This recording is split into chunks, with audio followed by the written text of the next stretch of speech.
Coucou, on va vous parler de la transhumance, oui, parce que les abeilles oui. se bougent. On parle de la transhumance des vaches, Oui. on parle de la transhumance des moutons, Oui. mais on parle Les moutons. rarement, voilà, des moutons, et on parle rarement finalement de la transhumance des abeilles. Oui. Pourquoi on va déplacer les ruches? Il faut s'imaginer en fait Les que fleurs. alors la floraison déjà, Ouais. ça c'est vraiment un des premiers, et puis le changement de saison aussi, puisqu'en fait avec le changement de saison, les températures vont descendre en altitude, donc on va petit à petit descendre les abeilles dans les plaines.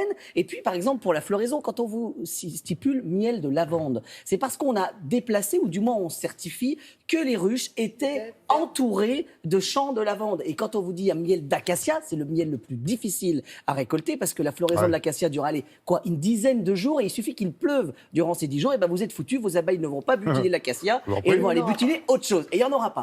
Donc l'idée en fait c'est justement ça dans ce travail-là, c'est de déplacer les abeilles. Le problème, c'est que ces dames, la journée, elles n'aiment pas qu'on les déplace. Donc on attend qu'elles dorment, et quand elles s'endorment, on les déplace tout doucement. Mais il ne faut pas faire de Sans les bruit. réveiller. Mais la tenue Voilà. encore. Regardez, Voilà. nous sommes allés à Seillan, on allait dans le Gard. Ah, c'est bien. Oui, c'est bien ça. Oui, je suis allé un peu au sud, je sentais qu'il allait faire meilleur en bas. Regardez.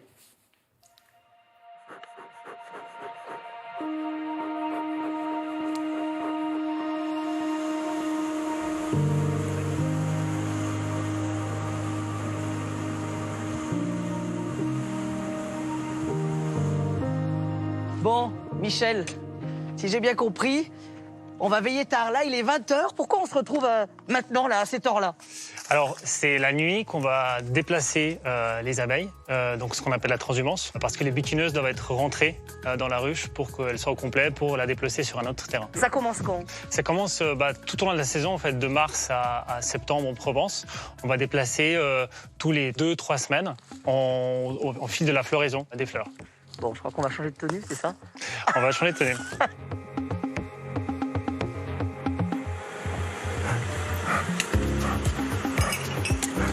Là, qu'est-ce qu'on est en train de faire, en fait? Alors là, on va fermer les ruches pour que les abeilles ne puissent pas sortir pendant le voyage. Là, ils sont en somnolence. Voilà, donc tant qu'on ne les dérange pas trop, en principe, ça va bien se passer. C'est pour ça qu'on a aussi cette lumière rouge qui les apaise un peu contre la lumière blanche qui peut les exciter.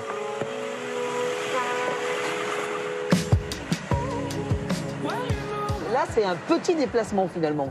Oui, alors là, on n'a que quelques kilomètres, mais c'est vrai qu'il arrive qu'un peu plus tôt dans la saison, vers juin et juillet, on va jusqu'en Ardèche, donc c'est presque 300 km, pour poser les ruches sur le châtaignier.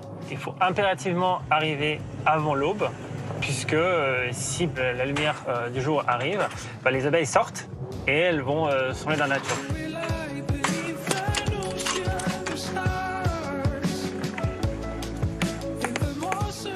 Et après avoir voyagé presque 1 heure, on va délicatement ouvrir chacune des ruches, et ces dames vont pouvoir se réveiller en douceur demain avec le lever du soleil. Allez!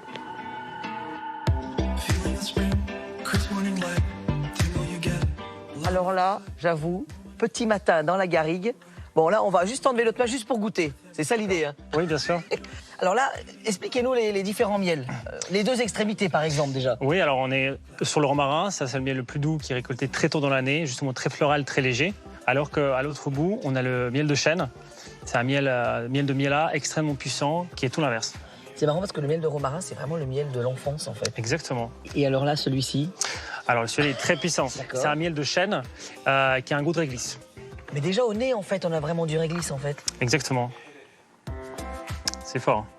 Ça, c'est puissant, hein? C'est très puissant. C'est le plus puissant qu'on a jamais récolté. Ça, au réveil, je sais pas, hein? Ça, c'est plutôt pour agrémenter les plats ou avec des fromages très forts. Mais effectivement, c'est pas un miel du matin. Et c'est vrai que le miel de thym, on en parlait là pendant le sujet, c'est un miel extrêmement puissant, qui est très compliqué parce que c'est un miel-là, ce n'est pas un miel, c'est-à-dire qu'on ne va pas chercher le pollen du chêne, voilà.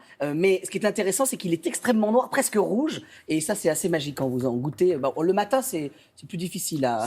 Ouais, c'est plus en milieu de journée, le miel de chêne. Beaucoup parlé tout à l'heure. Juste, Petite annonce, ouais. Oui, oui.